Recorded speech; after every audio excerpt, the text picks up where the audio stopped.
Olá, muito boa tarde. A Comissão Nacional de Justiça e Paz interpelou instituições da administração pública e todos os cidadãos para a necessidade de ter presente a ética nas decisões políticas e económicas.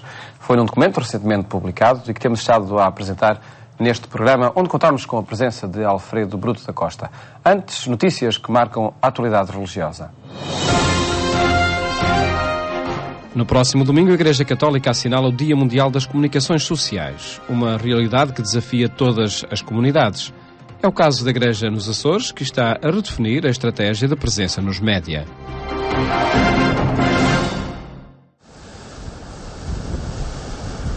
Igreja Açores é a marca que deve emergir na comunicação social local, regional e nacional para falar da presença e dos dinamismos dos católicos nas 9 ilhas do arquipélago.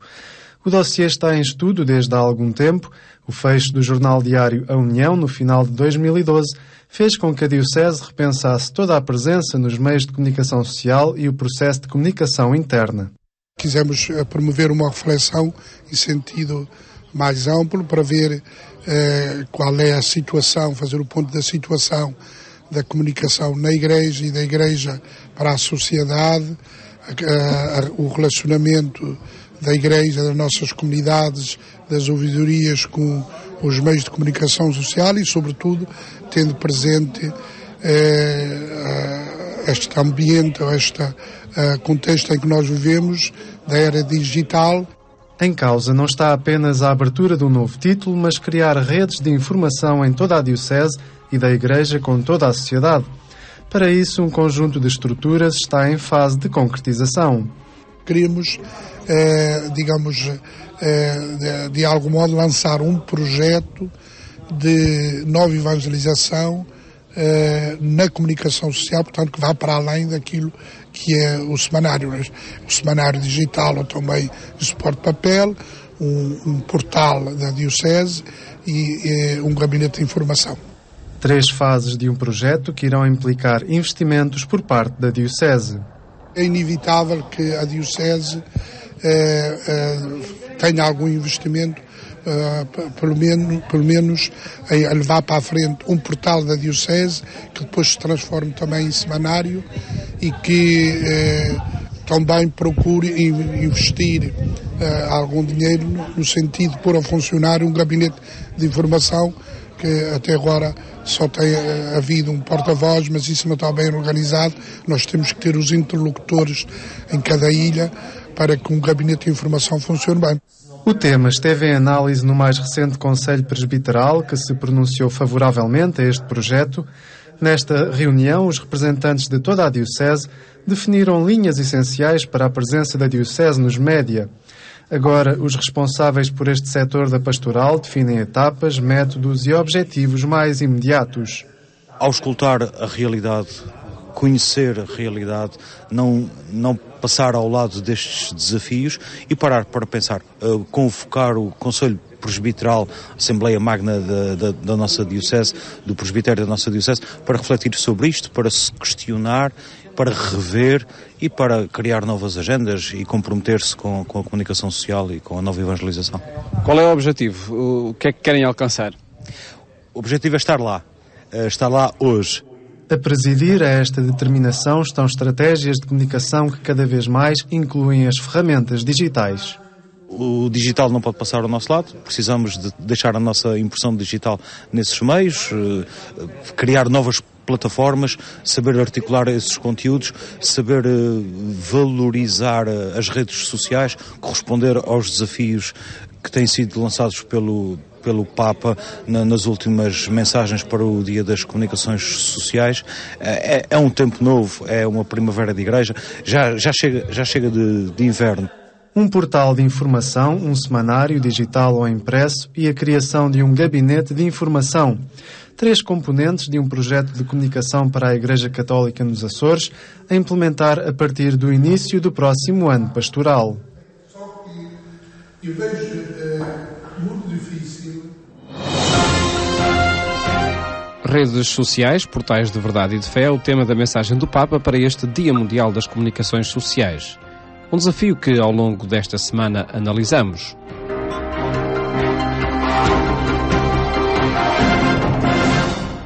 A mensagem deste ano do Papa Bento XVI é muito referido claramente a importância da natureza substantiva e ambiental dos novos meios, não apenas como instrumentos através dos quais nós comunicamos uns com os outros, e devemos comunicar a mensagem de Cristo através de palavras, mas de imagem, dando testemunho e da presença e tudo isso. Claro que não substitui nunca ao contacto presencial e ao testemunho direto, etc. Mas também como ambientes que transformam a maneira como nós vivemos uns com os outros. Como, eu diria que, por exemplo, e nessa mensagem é referido isso, hoje em dia comunicar de uma forma menos literária, menos apenas contexto, e mais com imagens e com sons, é tendencialmente mais eficaz. Música, formação e oração foram alguns dos momentos marcantes do Fátima Jovem deste ano, que decorreu nos dias 4 e 5 de maio. O tema proposto aos jovens foi Ide e fazei discípulos.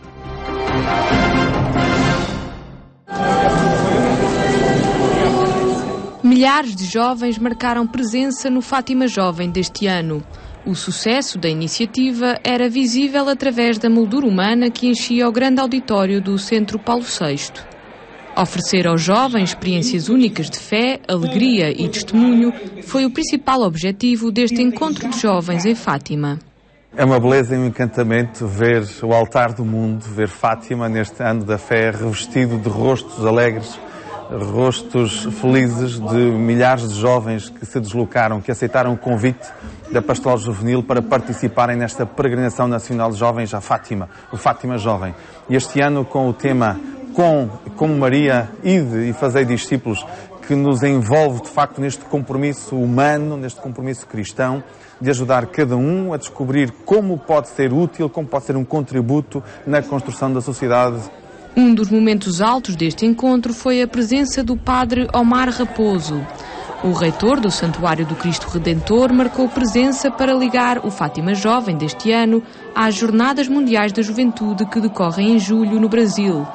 Mas foi a cantar que deixou os jovens ao rubro. Oportunidade maravilhosa que a gente tem hoje de mostrar a música brasileira, e a música brasileira que hoje vem trazida com um conteúdo diferente. Esse conteúdo é a mensagem de Jesus Cristo, a mensagem do amor, a mensagem da igreja. E dessa maneira a gente quer poder pontuar aqui em Fátima, diante desse grande evento, um evento maravilhoso, que de fato a nossa fé é uma fé integradora, é uma fé fraterna, é uma fé que nos comunica uma esperança maior.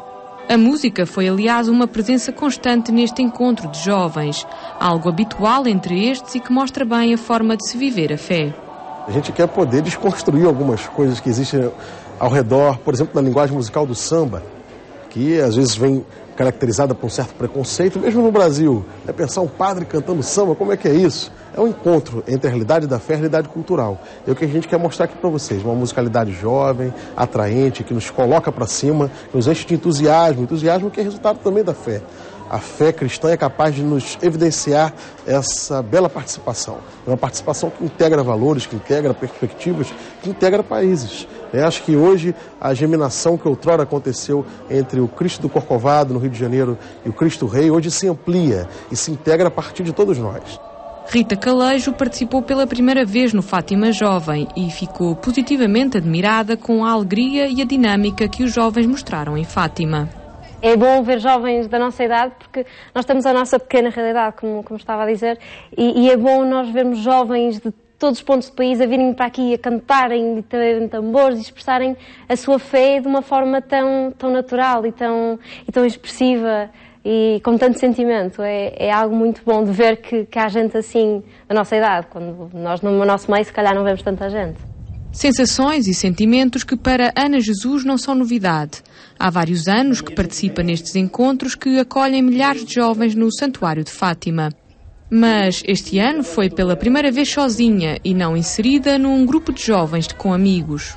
Sempre senti a necessidade também de continuar um bocadinho a experimentar. Este ano foi a primeira vez que eu vim sozinha, mas eu sabia que, embora viesse sozinha, eu estava amplamente acompanhada, estava entre amigos, independentemente de os conhecer ou não, e conheço muita gente aqui, sabia que estava com semelhantes a mim, e isso também faz sentido caminhada espiritual e de fé, onde podemos partilhar com pessoas que acreditam exatamente no mesmo que nós acreditamos e podemos festejar todos juntos. A formação teve também um lugar primordial nestes 2 dias, com workshops espalhados por toda a localidade de Fátima, percorrendo várias casas religiosas. Os temas escolhidos abordaram questões como os sacramentos da Igreja Católica, a vocação, a família, a evangelização, a música, o ecumenismo, a doutrina social da Igreja e ainda a conjuntura atual do país.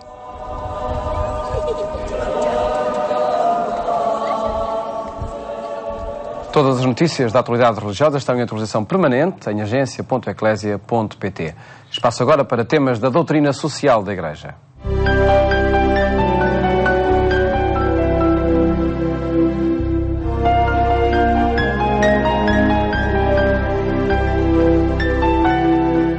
E é nosso convidado Alfredo Bruto da Costa. Cumprimento, muito boa tarde, obrigado por estar neste também. Programa. Ao longo das últimas semanas temos estado a analisar este documento, Ética nas Finanças, uma questão de justiça e paz, disponível na página da internet da Comissão Nacional Justiça e Paz, a propósito dos desafios que o contexto atual pode colocar.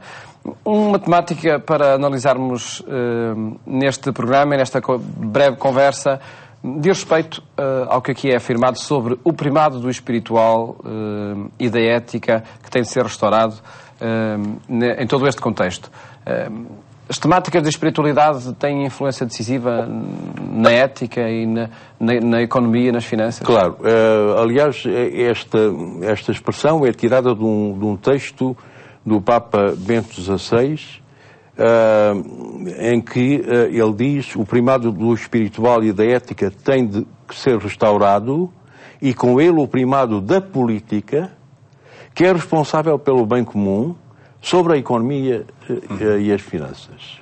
Portanto, trata-se de facto de, por um lado, introduzir valores que normalmente não são tidos em conta na discussão da crise e dos problemas económicos e financeiros, etc., introduzi-los, ter em conta que o problema da política não é nós às vezes temos uma ideia muito negativa da política. Aqui vê-se que a política é um valor muito importante, porque existe para realizar o bem comum. E o que acontece às vezes é que alguns políticos estão na política não para realizar o bem comum, para realizar o seu próprio bem, se calhar. Mas nós não podemos confundir isto com a própria natureza da política, que é não só uma função nobre, mas é uma função indispensável para a saúde da sociedade, desde que tenha como a sua finalidade principal realizar o bem comum. Portanto, introduzir valores na discussão da crise, na discussão dos problemas económicos, dos problemas financeiros, etc. Ela tem acontecido, essa discussão? Não tem acontecido. Nem exclusivamente na perspectiva da economia, ou só entre economistas? Normalmente as discussões têm sido extremamente técnicas. E até eu, e digo até eu porque tenho esta função de membro e presidente da Comissão de Justiça e Paz, muitas vezes quando vou a debates televisivos ou na rádio de problemas económicos e financeiros, às vezes fico em aspectos técnicos ou vizinhos de técnicos. E é curioso que uma das minhas netas, que tem 10 anos, diz-me assim: avô, quando tu vais à televisão, porquê é que não falas português? Portanto, são temas que ela não capta e para ela, portanto, estou a falar uma língua que não é português. Ora bem, o que é importante portanto, introduzir esses valores como aspectos fundamentais e intrínsecos à própria realidade e à própria problemática. Aliás, o Papa fala em todo o problema das desigualdades no mundo, da pobreza no mundo, etc., para chamar a atenção para a importância de valores como a igualdade e outros. Por outro lado, não se trata apenas de introduzir valores, mas de ter presente que há valores mais importantes do que outros. Portanto, os valores... É preciso uma hierarquia. Têm uma hierarquia. Eu dou um exemplo que não é muito conhecido até por alguns cristãos. A Igreja defende o princípio da propriedade privada. Isto é muito conhecido e é sabido. Mas defende também o princípio de que os bens da terra foram criados por Deus para o uso de todos. Ora bem, mas a Igreja acrescenta que este princípio do chamado destino universal dos bens da terra é mais importante do que o princípio da propriedade privada. E, portanto, a propriedade privada não pode estar organizada de forma a prejudicar que os bens da terra sejam acessíveis a todos. Está aqui um problema não só de dois princípios, de dois valores, mas de uma hierarquia entre os dois. Nós estamos muito mais tentados, diria eu, a valorizar o princípio da propriedade privada com prejuízo do destino universal dos bens da terra. Aliás, o Papa Paulo VI, já há muitos anos, portanto, chamou atenção para esse desequilíbrio na ordem de prioridade e até chamou atenção para o facto de ser urgente que esta ordem seja conduzida ou reconduzida à sua intenção original. Mas essa hierarquia, nesses dois valores em concreto, legitima, por exemplo, a apropriação? Claro, pode perfeitamente. Isso pode ter implicações? Está a considerar a apropriação pública, não é? Sim. Pode, em certas circunstâncias, pode. E quem o legitima? Pois, ali é um pensamento não só político, mas também um pensamento ético. E este é um problema que eu, para mim, não tenho como resolvido na situação atual portuguesa, em que direitos consagrados na lei, direitos que estão perfeitamente regulados e que têm duas partes. Por um lado, eu estou a pensar fundamentalmente em salários, quer na função pública, quer nos privados. Estou a pensar nas pensões, que são resultado de um acordo, digamos assim, em que uma parte contribuiu com contribuições, passo a repetição, e a outra assumiu a responsabilidade de pagar pensões de acordo com determinadas fórmulas. Está a ser tudo isto baralhado apenas por uma das partes. E aqui surge um problema ético de saber em que medida isto é legítimo. Sobretudo quando estas alterações atingem o nível da subsistência. Nessa altura passa a ser muitíssimo grave alterar por uma autoridade política coisas que têm que ser profundamente pensadas em termos éticos. Mas podem ser justificadas em termos éticos se atingem só, enfim, avultadas fortunas? Pois, o problema das avultadas fortunas é um problema ético, em certo sentido até anterior a isso, não é? Porque seria um programa todo ele dedicado a estas matérias, porque há o problema das fortunas, há o problema do rendimento. Eu pessoalmente costumo dizer que quando se quer pensar, por exemplo, é muito frequente, e até por parte do Presidente da República, que é bastante módico na maneira de colocar os problemas, ele continua preocupado com a equidade na distribuição dos sacrifícios. E já vem falando disso há muito tempo. Eu penso que um país não pode exigir o grau de sacrifícios que o nosso país tem vindo a exigir, sem ter a certeza e a capacidade de demonstrar que os sacrifícios têm sido equitativamente distribuídos. O próprio facto de haver dúvidas já é um problema grave. Uma última referência, porque não sempre está a chegar ao fim, às exigências da fé no contexto dos desafios atuais da nossa sociedade. O que é que todos estes assuntos têm a ver, de facto, com cada cristão, com cada batizado? São implicações da fé. O que interessa chegar aí, não é?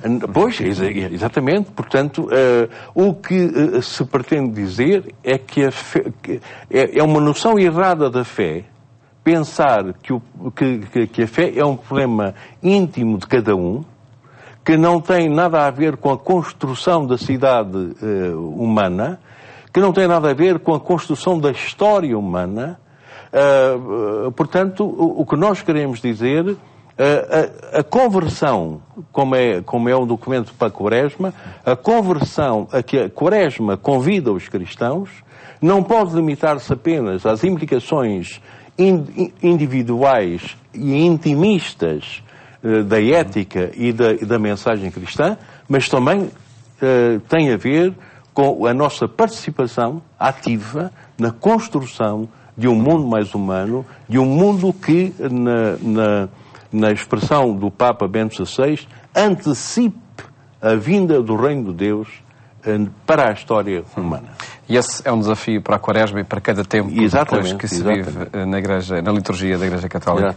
Dr. Alfredo da Costa, muito obrigado por ter estado também neste programa, onde quisemos apresentar, ao longo das últimas semanas, este documento Ética nas Finanças, uma questão de justiça e paz. Desejo-lhe um bom fim de tarde e até amanhã, se Deus quiser.